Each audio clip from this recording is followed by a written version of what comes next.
ഞങ്ങൾ അപ്ലോഡ് ചെയ്യുന്ന വീഡിയോസ് നിങ്ങളിലെത്താൻ ഈ ചാനൽ ഇന്ന് തന്നെ സബ്സ്ക്രൈബ് ചെയ്യണം. അതോടൊപ്പം ബെല്ലൈക്കൺ പ്രസ് ചെയ്യാൻ മറക്കരുത്.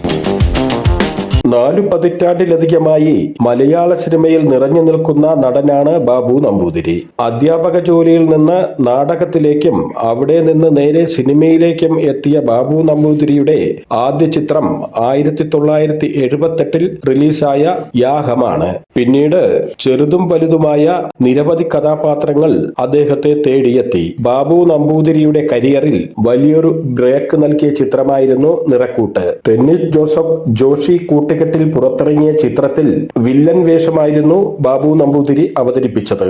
അതുവരെ ക്യാരക്ടർ റോളുകൾ മാത്രം ചെയ്തുകൊണ്ടിരുന്ന ബാബു നമ്പൂതിരിയെ അത്തരമൊരു വേഷത്തിൽ ആരും പ്രതീക്ഷിച്ചിരുന്നില്ല. ആ ചിത്രത്തിലേക്ക് താൻ എത്തിപ്പെട്ടതിനെ കുറിച്ച് സംസാരിക്കുകയാണ് ബാബു നമ്പൂതിരി. ബാബു നമ്പൂതിരിയുടെ വാക്കുകൾ ഇങ്ങനെയാണ്: തനിയാവർത്തനം, അമൃതം ഗമയ, തൂവാനത്തുമ്പികൾ എന്നീ സിനിമകൾക്ക് ശേഷം കരിയറിൽ ഒരു ബ്രേക്ക് എന്ന് പറയാൻ പറ്റുന്ന ചിത്രം നിറക്കൂട്ടാണ്. ആ സിനിമയിൽ എന്റെ വില്ലൻ വേഷം ആരും പ്രതീക്ഷിച്ചിരുന്നില്ല. കാരണം അതുവരെ വില്ലൻ റോളുകൾ ചെയ്തിരുന്നത് ടി.ജി. രവി, ഉമ്മർ, ബാലങ്കെ നായർ എന്നിവരൊക്കെയാണ്. അവരെല്ലാം സ്ക്രീനിൽ വരുമ്പോൾ ഓഡിയൻസിന് മനസ്സിലാക്കും അയാൾ വില്ലനാണെന്ന്. കണ്ടാൽ വില്ലനാണെന്ന് തോന്നാത്ത ഒരാൾ വേണമെന്ന് ജോഷി സാറിന് നിർബന്ധമായിരുന്നു. അങ്ങനെയാണ് ടെന്നീസ് ജോസഫ് എന്റെ പേര് നിർദ്ദേശിച്ചത്.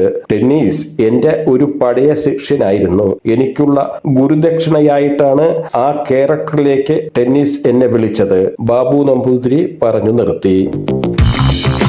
ഞങ്ങൾ അപ്ലോഡ് ചെയ്യുന്ന വീഡിയോസ് നിങ്ങളിലെത്താൻ ഈ ചാനൽ ഇന്ന് തന്നെ സബ്സ്ക്രൈബ് ചെയ്യണം. അതോടൊപ്പം ബെല്ലൈക്കൺ പ്രസ് ചെയ്യാൻ മറക്കരുത്.